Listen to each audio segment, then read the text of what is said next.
देखे वहाँ कैसे अब प्रयागराज में कुंभ मेला में आग कैसे लगा।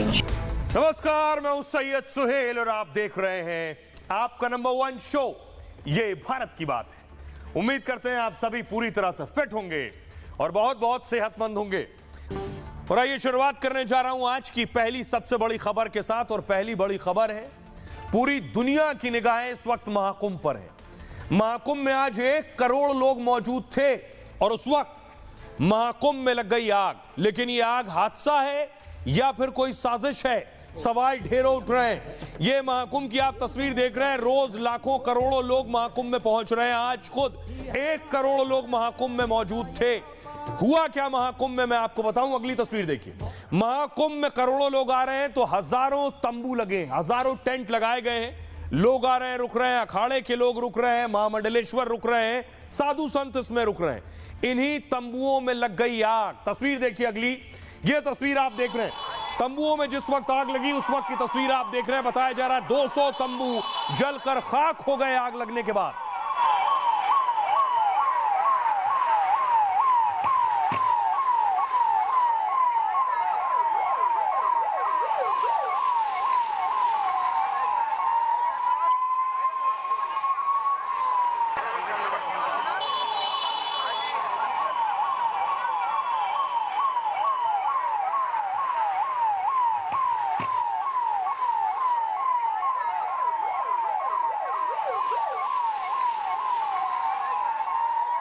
ये जो तस्वीरें आप देख रहे हैं, महाकुंभ में आग लगी है।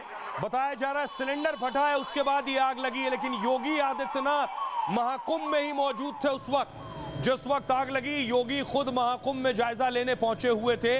योगी आदित्यनाथ की तस्वीरें इस वक्त आप देख रहे हैं।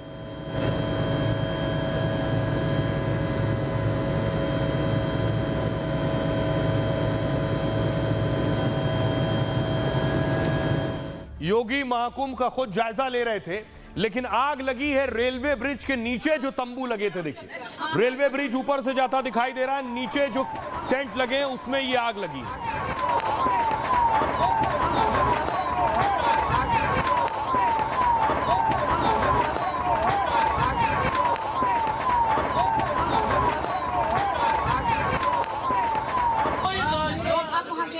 ये आप ऊपर से देख रहे हैं, ऊपर से देखिए ट्रेन से जो लोग गुजर रहे थे उन्होंने भी वीडियो बनाया है। उनके मोबाइल कैमरों में भी ये तस्वीरें कैद हुई हैं, क्योंकि ऊपर से ही रेलवे ब्रिज है और नीचे आग लगी हुई थी। ऊपर ब्रिज से ट्रेन गुजर रही थी तो ट्रेन के गुजरते वक्त जो मुसाफिर ट्रेन में सवार थे उन्होंने अपने मोबाइल कैमरों में इस आग को कैद किया है। ये देखिए नीचे आपको आग नजर आ रही है, ये उनके मोबाइल कैमरों में। अगली तस्वीर में आपको दिखाऊं, फौरन फायर ब्रिगेड को बुलाया गया मौके पर, क्योंकि पहले से दमकल की गाड़ियां वहां मौजूद थी।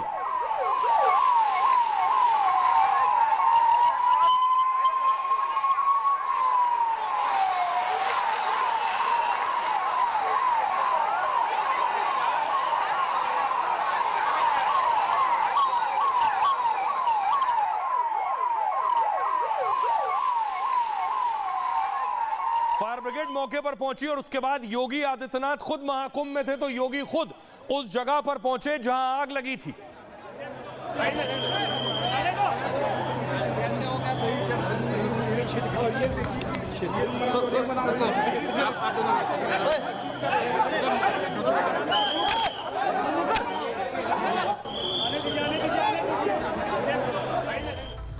तो योगी पहुंचे उस जगह पर।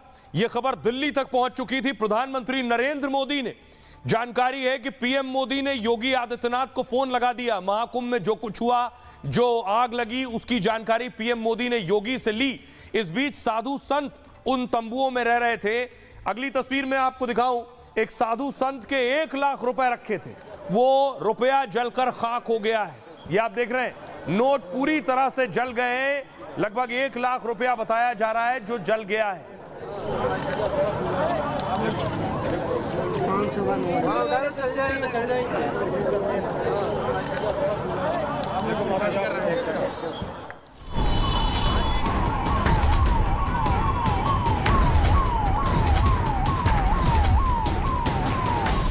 महाकुंभ में लगी आग और देश भर में हड़कंप मच गया। साधु संतों से लेकर लाखों करोड़ों भक्त तक सन्न रह गए कि मेले में आग लगी कैसे। जिस आग ने मिनटों में सैकड़ों टेंट स्वाहा कर दिए, क्या वो कोई हादसा था या फिर इसके पीछे कोई साजिश थी? मतलब हर जुबान पर यही सवाल है कि दुनिया के सबसे बड़े आयोजन में आग लगी कैसे, या किसी ने जानबूझकर लगाई। प्रदेश सरकार ने जो व्यवस्था करी है उसकी सिलेंडर आज फटने से हुआ महाकुंभ मेले में पोल खुल गई है। अपने शासनकाल में याद करिए उस कुंभ को जिसमें भगदड़ हुई थी। अपने कार्यकाल को याद करिए और आज बदनाम करने का प्रयास मत करिए। यह सवाल इसलिए भी गहराने लगा क्योंकि आग की लपटें बुझने भी नहीं पाई थीं कि महाकुंभ को लेकर सियासी आग भड़क उठी। इंतजाम और आग के बहाने कुंभ पर सवाल और बवाल शुरू हो गया। योगी जी को, मुख्यमंत्री को जब जाना पड़ रहा है तो अपने आप में यही बड़ी घटना की योगी, मतलब इसका मतलब नीचे का पूरा प्रशासन फेल है। जो हादसा हुआ है, समाजवादी पार्टी उत्तर प्रदेश का एक नागरिक बहुत दुखी है। अब सवाल यह है कि आखिर महाकुंभ में आग लगी कैसे आग लगी और आग इस कदर भड़क क्यों गई। देखिए जरा, आग का तांडव जो देखने को मिला यह है महाकुंभ में लगे हुए टेंट जिसमें आग लगी। मेले के 7वें दिन अचानक दहशत मच गई और मेला क्षेत्र के एक इलाके में अचानक भीषण आग लग गई। सेक्टर 19 का शास्त्री ब्रिज इलाका भीषण आग से घिर गया। आग की लपटें और धुआं पूरे मेला परिसर में दिख रहा था। बड़ी अनहोनी की आशंका से हजारों भक्त कांप उठे। बताया जा रहा है कि खाना बनाते वक्त सिलेंडर में धमाका हुआ जिससे आग भड़की और गीता प्रेस समेत कई टेंट तक पहुंच गई। आग से टेंट में रखे हुए 2 से 3 सिलेंडर और फट गए। इससे आग की लपटें और ज्यादा तेज हो गईं। आशंका यह है कि आग में करीब 200 टेंट जलकर खाक हो गए। एक सन्यासी के 1 लाख रुपए के नोट भी जल गए पूरी तरह से। आग की खबर मिली तो सीएम योगी आदित्यनाथ खुद एक्शन में आ गए। प्रशासन, फायर विभाग को फौरन आग बुझाने के निर्देश दिए गए। देखते ही देखते फायर ब्रिगेड की करीब 20 गाड़ियां पहुंच गई थी मौके पर। सेना, पुलिस, एनडीआरएफ के जवान मौके पर पहुंच गए और 1 घंटे के अंदर भीषण आग पर काबू पा लिया गया। गनीमत यह रहा कि आग से कोई हताहत नहीं हुआ है। महाकुंभ में आग से सुरक्षा के लिए 132 करोड़ के इंतजाम किए गए। फायर ऑपरेशन के लिए 4 आधुनिक अग्निशमन वाहन लगाए गए। इन्हें वाटर टावर भी कहा जाता है जो 35 मीटर ऊंचाई तक पहुंचते हैं। यानी अगर आग की लपटें 35 मीटर ऊंची होंगी तब भी महाकुंभ में भी आग बुझा दी जाएगी। ऊंची बिल्डिंग, ऊंचाई वाले टेंट की आग बुझा सकते हैं ये टावर। 350 से ज्यादा फायर ब्रिगेड की गाड़ियां पहले से तैनात हैं। 2000 से ज्यादा प्रशिक्षित कर्मचारी ऐसे हालात के लिए मुस्तैद हैं। महाकुंभ में 50 अग्निशमन केंद्र और 20 फायर पोस्ट बनाए गए। फिर भी इतनी भीषण आग कैसे लगी, इसकी जांच होगी। अब आपको दिखाता हूं आग लगने के बाद क्या हुआ। आग लगने के बाद की तस्वीर देखिए जब फायर ब्रिगेड पहुंची और उसके बाद आग पर काबू पाया गया। तस्वीर आप देख रहे हैं आग को किस तरह से बुझा लिया गया है। धुआं चारों तरफ आपको नजर आ रहा है।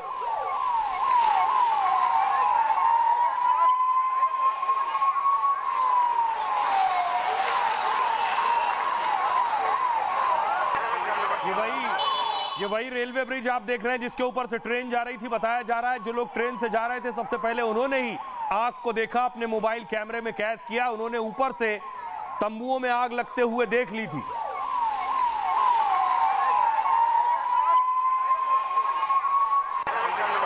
और उसके बाद देखिए आग लगने के बाद क्या हालात देखिए। फिर मौके पर पुलिस पहुंची है।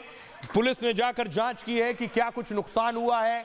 कैंप्स जल गए, टेंट जल गई है। 1 घंटे के अंदर आग को बुझाया गया। फायर फाइटर्स वहां मौजूद है। देखिए बताया जा रहा है गैस चूल्हा रखा हुआ है, खाना बन रहा था, सिलेंडर में धमाका हुआ जिसकी वजह से ये आग लगी है। आगे बताना।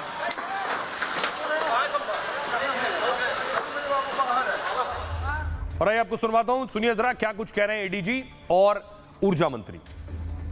सूचना मिली कि ऐसे एक सिलेंडर फटने से सेक्टर 19 में जो है आग लगी है। तत्कालिक 3 मिनट में हमारे उत्तर प्रदेश पुलिस के, फायर सर्विसेज के और साथ में एसडीआरएफ के, उत्तर प्रदेश पुलिस के सभी लोग जो है यहाँ मौके पहुँच गए। प्रथम लोगों को इवैक्यूएट कर लिया गया। इवैक्यूएट करने के बाद से यहाँ से स्थल को पूरी तरह से खाली कर दिया गया। खाली करने के बाद से जो आग का सोर्स था और जहाँ जहाँ आग फैली थी सभी जगह जो है वहाँ पे तात्कालिक रूप से आग को बुझाया गया। माल के हताहत होने की कोई सूचना नहीं है, पूरी तरह से सुरक्षित है। 4:08 पर आग लगी और 4:11 पर यहाँ फायर सर्विस के टेंडर्स, फायर फाइटर्स स्थल पे पहुँच गए थे। चूँकि कुछ टेंट में पुआल बिछा हुआ था, पुआल लगा हुआ था। टेंट की जो दीवारें होती हैं, जो छतें होती हैं, वो सॉफ्ट मटेरियल की होती हैं। आप देख सकते हैं कि वही सिर्फ जला है। जानहानि तो बिल्कुल नहीं हुई है, लेकिन कोई बड़ा नुकसान भी कोई मूल्य प्रॉपर्टी का या बॉडी का नहीं हुआ है। कुछ घायलों की शिनाख्त की गई है। महाकुंभ में आग लगी और ऐसा लगा जैसे कुछ लोग शायद इंतजार में थे क्या कि ऐसा कुछ हो और फौरन निशाना साधा जाए, और वही हुआ। महाकुंभ में आग लगते ही सियासतदान हमलावर हो गए, योगी पर सवाल उठाने लगे जो पहले दिन से सवाल उठा रहे। अखिलेश यादव ने कहा महाकुंभ मेले में लगी आग का गंभीरता से संज्ञान लिया जाए, आगे ऐसी दुर्घटना ना हो इसे सुनिश्चित भी किया जाए। समाजवादी पार्टी के ट्विटर हैंडल से ट्वीट किया गया, उसमें लिखा था मेला क्षेत्र प्रबंधन का जो ढिंडोरा सीएम योगी पीट रहे थे और सबको आमंत्रित कर रहे थे, क्या ये वही व्यवस्था है जो आज दिखाई दी? सच्चाई यह है कि सुरक्षा व्यवस्था सिर्फ भगवान राम के भरोसे है। राकेश त्रिपाठी ने कहा, बीजेपी नेता हैं, अखिलेश कुंभ को बदनाम करना बंद करें। आखिरकार अखिलेश यादव को कुंभ से इतनी समस्या क्यों है? रात के अंधेरे में हरिद्वार में गंगा स्नान करने वाले अखिलेश महाकुंभ में क्यों नजर नहीं आ रहे हैं? कांग्रेस पार्टी के अध्यक्ष अजय राय ने कहा महाकुंभ में धरातल पर सही काम नहीं हुआ है, केवल दिखावा और मार्केटिंग की गई है, इसी का खामियाजा भुगतना पड़ रहा है इस वक्त। और योगी के जाने का मतलब नीचे पूरा प्रशासन ठप है, विपक्ष सिर्फ राजनीति करता है। हरीश श्रीवास्तव ने कहा, बीजेपी नेता हैं, सीएम संवेदनशील हैं, मौके पर गए और पूरी जानकारी ली उन्होंने, विपक्षी दल सिर्फ सतही राजनीति में उलझे हुए हैं। आइए अब आपको सुनवाता हूं, सुनिए जरा। सियासतदान इसी ताक में थे जिस महाकुंभ में करोड़ों लोग पहुंच रहे हैं उसमें कोई इस तरह की अव्यवस्था हो। सुनिए क्या कह रहे हैं। ये आग उस समय वहां लगी जब प्रदेश के मुख्यमंत्री महाकुंभ के मेले में मौजूद हैं और जो इसके दोषी और जिम्मेदार लोग हैं उनके खिलाफ कड़ी से कड़ी कार्रवाई होनी चाहिए। प्रदेश सरकार ने जो व्यवस्था करी है उसकी आज महाकुंभ मेले में पोल खुल गई है। कुंभ को लेकर के आप बार बार जब अपमानजनक बातें कह करके लोगों को भड़काने का प्रयास कर रहे हैं तो बेहतर है स्वयं एक बार कुंभ जाइए ना। 2013 में अपने शासनकाल में याद करिए उस कुंभ को जिसमें भगदड़ हुई थी, जिसमें आजम खान को आपने प्रभारी बनाया था। अपने कार्यकाल को याद करिए और आज बदनाम करने का प्रयास मत करिए। कोई आग बुझाएगी नहीं। मुझे लगता है कि वो व्यवस्था ऐसी करनी चाहिए कि योगी जी को, मुख्यमंत्री को जब जाना पड़ रहा है तो अपने आप में यही बड़ी घटना की योगी, मतलब इसका मतलब नीचे का पूरा प्रशासन फेल है। योगी के जाने का मतलब यही हुआ ना। ये दर्दनाक जो हादसा हुआ है, समाजवादी पार्टी उत्तर प्रदेश का एक नागरिक बहुत दुखी है। हम राज्य सरकार से कहेंगे कि युद्ध स्तर पर जो भी श्रद्धालु आए हैं उनकी जो है मदद करी जाए। तो आइए बात महाकुंभ की हो रही है, तो आज योगी आदित्यनाथ की मुलाकात हुई विदेशियों से जिन्होंने योगी आदित्यनाथ को ही शिव तांडव सुनाने लगे। सोचिए, गोरक्षनाथ के महंत के सामने विदेशी शिव तांडव सुना रहे हैं। सुनिए जरा, योगी आदित्यनाथ धैर्य से सुन रहे हैं।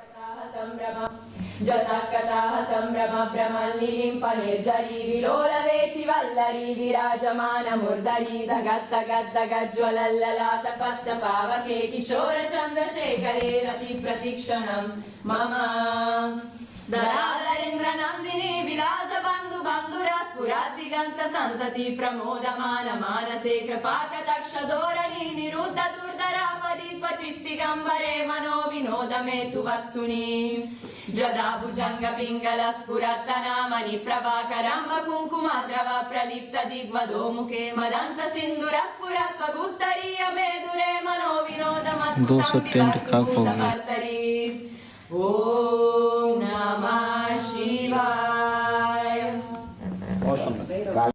जतकताः सम्भ्रम भ्रमन्निलिम्प निर्जरी विलोलवेचि वल्लरी विराजमानमुर्धरी धगद्धगद्धगज्ज्वलल्ललाट पद्मपावके किशोर चन्द्रशेखरे रति प्रतीक्षणं मम धराधरेन्द्र नन्दिनी विलास बन्धु बन्धुरा स्फुरद्दिगन्त सन्तति प्रमोदमान मानसे कृपाकटाक्ष धोरणी निरुद्ध दुर्धरापदीप चित्तिगम्बरे मनो विनोद मे तु वस्तुनि जदा भुजंग पिंगल स्फुरत्तनामनि प्रभाकरं कुङ्कुमद्रव प्रलिप्त दिग्वधो मुखे मदन्त सिन्दूर स्फुरत्वगुत्तरीय मेदुरे मनो विनोदमद्भुतं बिभर्तु भूतभर्तरि ओम नमः शिवाय।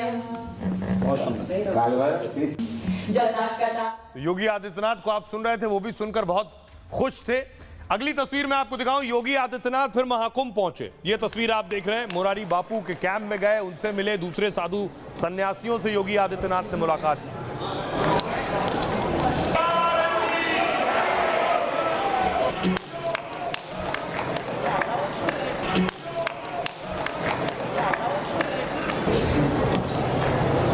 अब आपको दिखाऊं, योगी आदित्यनाथ से मिलने जो विदेशी पहुंचे थे, ये कौन है, कहां से आए हैं ये लोग, देखिए जरा।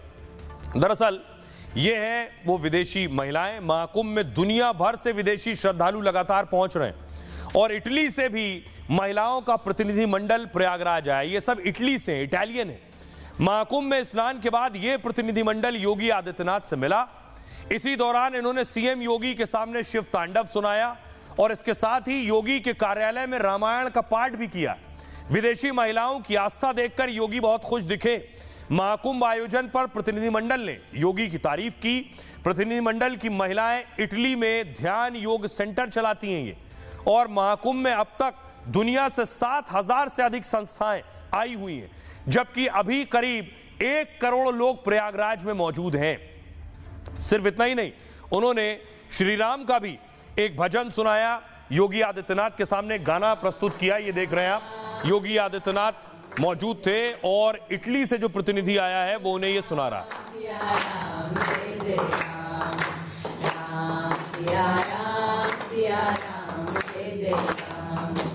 ओ वीर परी जब भक्त पुकारे,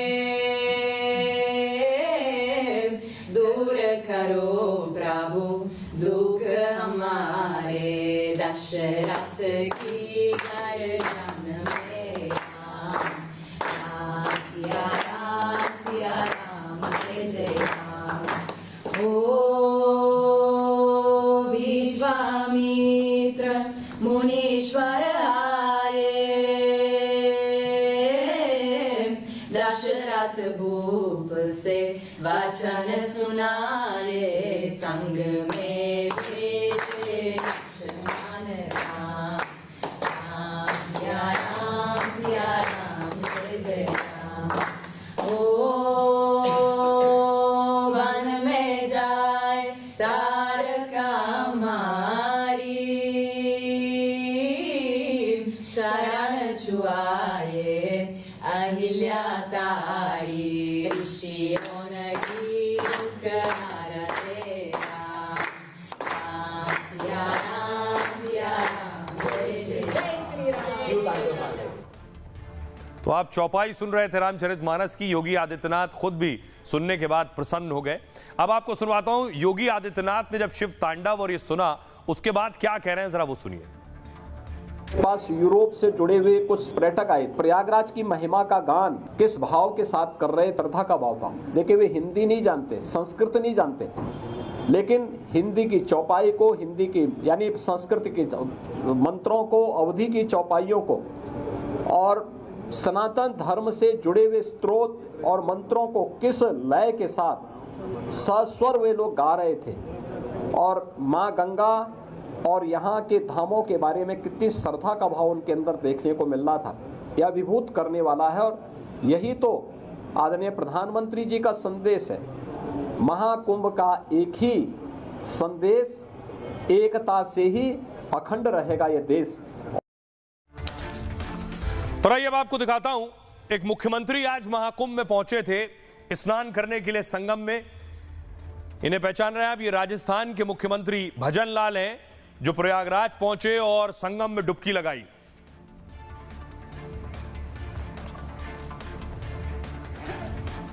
और इस बीच कुछ और साधु संत बहुत सुर्खियों में हैं। एक साधु एंग्री यंग मैन की तरह आजकल गुस्से में है। तस्वीर में आपको दिखाऊं, चिमटा बाबा के नाम से मशहूर है। चिमटा बाबा को फिर गुस्सा आ गया, सुनिए, देखिए।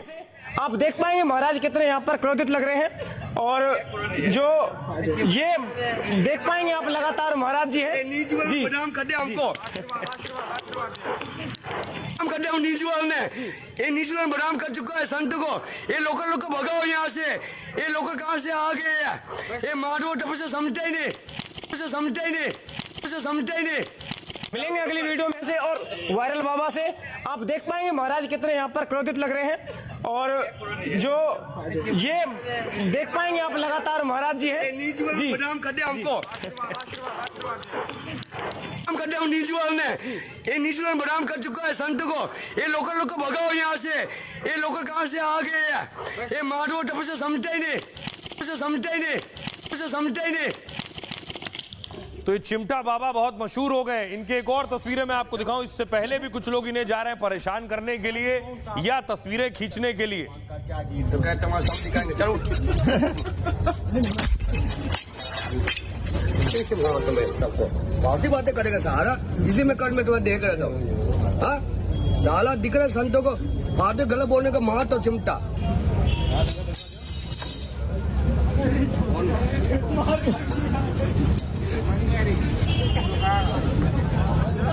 महाराज जी कौन सा आप लोग जो है भजन करते हैं भगवान का, क्या गीत? तो कहते हैं सब दिखाएंगे, चलो।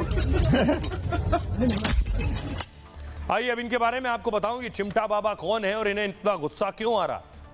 महाकुंभ में चिमटा वाले बाबा को फिर गुस्सा आ गया। बाबा ने यूट्यूबर को सरेआम पीट दिया। यूट्यूबर बाबा से मिलने उनके पंडाल में गया। चिमटा वाले बाबा के मना करने पर भी वीडियो बनाता रहा। बाबा ने धीरे से चाटा मारकर पहले उसे चेतावनी दी, लेकिन यूट्यूबर नहीं माना तो जोर से थप्पड़ जड़ दिया और कहा कि इन लोगों ने मुझे बदनाम कर दिया। इससे पहले बाबा एक यूट्यूबर को चिमटे से पहले पीट चुके। दरअसल चिमटा बाबा के नाम से मशहूर हठयोगी महाकाल गिरी हैं ये, और मध्य प्रदेश से महाकुंभ में आकर धुनी रमा रहे हैं। पिछले 9 साल से बाबा ने अपना बायां हाथ खड़ा रखा हुआ है। बाएं हाथ को धर्म की ध्वजा कहकर हमेशा ऊपर रखते हैं। बाबा ने गौरक्षा और धर्म रक्षा का आजीवन संकल्प लिया है। 9 साल से न एक हाथ नीचे किया है और न नाखून काटे हैं। अपनी कठोर साधना और संकल्प को लेकर बाबा सुर्खियों में है। उनके साथ वीडियो बनाने वालों की कतार लग रही है। महाकाल गिरी यानी चिमटा वाले बाबा एकांत चाहते हैं, लेकिन कुछ लोग ऊटपटांग सवाल करने उनके पास पहुंच जाते हैं। बाबा के बहाने वो वीडियो में लोकप्रियता चाहते हैं। बाबा को ये बात पता चली तो वो आग बबूला हो गए और कभी थप्पड़ तो कभी चिमटे से चेतावनी दे दी। आइए अब आपको सुनवाता हूं, सुनिए जरा चिमटे वाले बाबा क्या कह रहे हैं। जब उनसे सवाल पूछा गया, बाबा खूब चिमटा चला रहे हैं, सुनिए क्या कह रहे हैं। ये जानना चाहूंगी, आपने हाथ 9 सालों से इसी तरीके से ऊपर रखा हुआ है, लेकिन बहुत शक्ति चाहिए। 9 साल इतनी शक्ति कहाँ से मिलती है? भजन में शक्ति, ऊर्जा में शक्ति, खान पीन में कुछ नहीं, सब भजन में होते हैं। साधना सबकी बच के रहे नहीं कि कोई कर ले, कोई त्याग दे। जो गुरु की कृपा होगी, भगवान की कृपा होगी, वही कर पाएगा। सबकी बच की गुरु कृपा सबको पूरा होती नहीं। तो चिमटा बाबा को आप आपने देख लिया, लेकिन महाकुंभ में और भी बहुत से चेहरे हैं जो सुर्खियों में हैं। ये 2 चेहरे हैं, एक मोनालिसा और दूसरी हर्षा, जो साध्वी के नाम से मशहूर हुई। लेकिन दोनों चेहरे महाकुंभ में मशहूर होने के बाद ऐसे विवादों में आए और परेशानियों में आए कि दोनों महाकुंभ से गायब हो गए। आइए दोनों के बारे में आपको बताऊं। मोनालिसा कौन है, पहली बार शायद इस प्रोग्राम में मैं बताने जा रहा हूं। मोनालिसा भी बहुत सुर्खियों में है और इतनी सुर्खियों में आई कि उन्हें महाकुंभ छोड़कर जाना पड़ गया। ये आप देख रहे हैं मोनालिसा को। मोनालिसा मध्य प्रदेश के इंदौर की रहने वाली है। इंदौर से पिता के साथ आई थी महाकुंभ में माला बेचने के लिए। उनके साथ ही बाकी परिवार भी महाकुंभ में माला बेचता था, लेकिन कुछ ही दिन में उनकी तस्वीरें तेजी से वायरल होने लगी। सोशल मीडिया पर लोग उनकी सुंदरता की तारीफ करने लगे। तस्वीरें वायरल होने से पूरे देश में लोकप्रियता बढ़ गई। इसी लोकप्रियता की वजह से लोग उनके साथ सेल्फी लेने लगे। और हालत ये हो गई कि सेल्फी लेने वालों की मोनालिसा के पास हर वक्त भीड़ लगी रहती, यहां तक कि लोग यहां सेल्फी के लिए लोग पीछे पीछे मोनालिसा के दौड़ने लगे। मोनालिसा पहुंची थी माला बेचने के लिए, कई बार इससे बचने के लिए मोनालिसा को छिपना पड़ता था। मोनालिसा पर यह दावा उनके परिवार की तरफ से किया गया है, इससे महाकुंभ में वो पिता के साथ माला नहीं बेच पा रही थी, लोग इतना परेशान कर रहे थे। आखिर मोनालिसा के पिता ने परेशान होकर मोनालिसा को वापस भेज दिया है। फिलहाल उनका बाकी परिवार अभी महाकुंभ में माला बेचता है।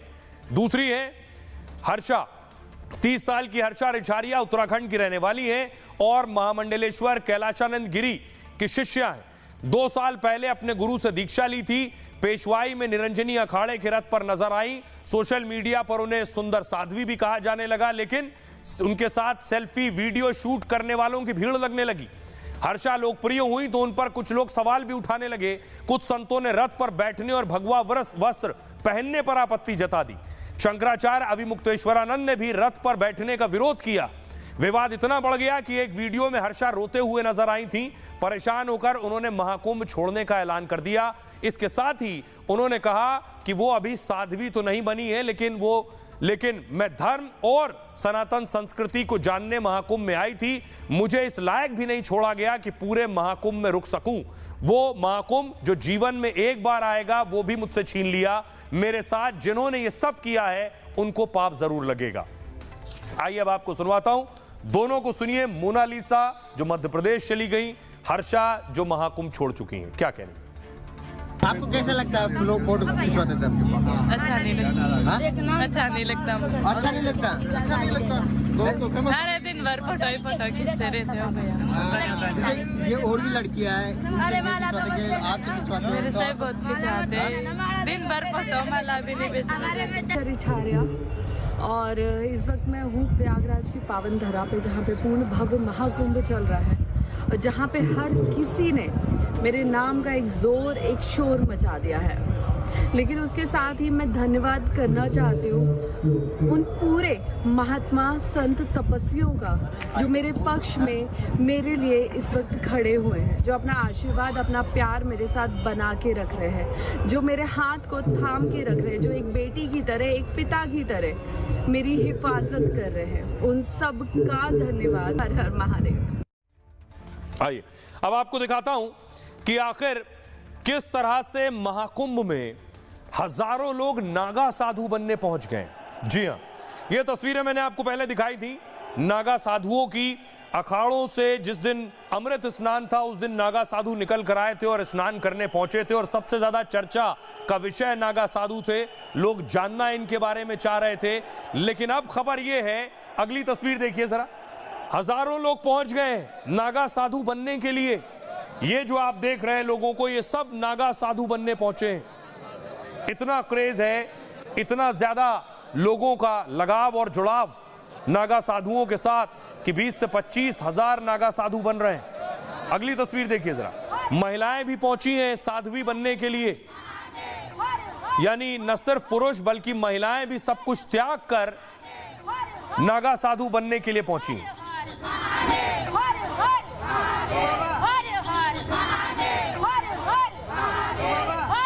भाई अब आपको बताऊं कि आखिर क्या तरीका है, कैसे कोई आम इंसान नागा बन सकता है।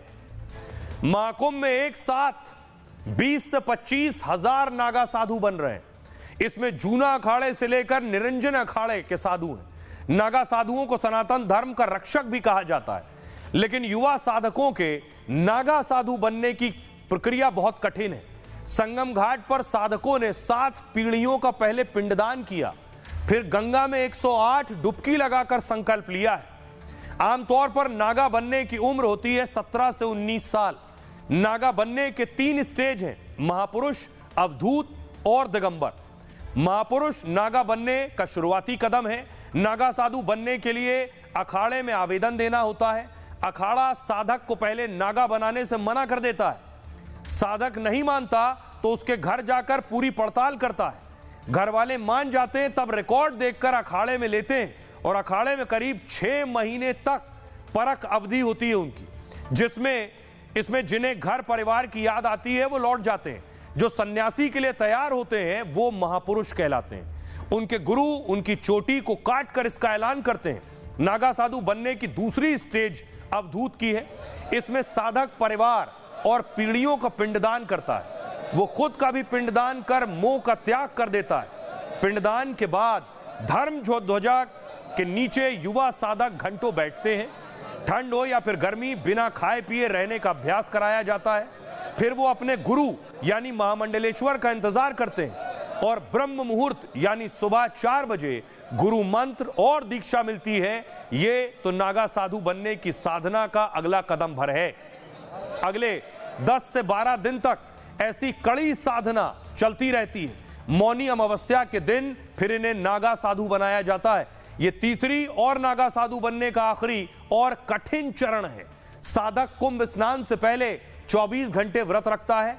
उसके जन्नांग की एक नस खींची जाती है। साधक नपुंसक बन जाता है और मोह से परे हो जाता है। इसके बाद सभी साधक शाही स्नान के लिए जाते हैं। डुबकी लगाते ही ये नागा साधु बन जाते हैं। आइए अब आपको सुनवाता हूं, सुनिए जो लोग पहुंचे वाकई नागा साधु बनने के लिए वो क्या कह रहे हैं। इनका आज नया जन्म हो रहा है। नया जन्म उनके कारण इन सबको लेके यहाँ पर बिठाया गया है। देखिए इनको भोजन वगैरह कुछ कराया नहीं जा रहा है। इनको अभी क्या है कि सुबह दिन भर इनको लेके गया, गंगा के तट में जाप कराया गया, हवन कराया जाएगा। 16 पीढ़ियों के पिंडदान करवा के इच्छा ग्रहण दिया जा रहा है। प्राचीन समय से ही शपथ ग्रहण होता है, उसी प्रकार से आज इनका क्या हो रहा है, शपथ ग्रहण हो रहा है। आज सारा पूर्वज और खुद का पिंडदान करके आज से शुरू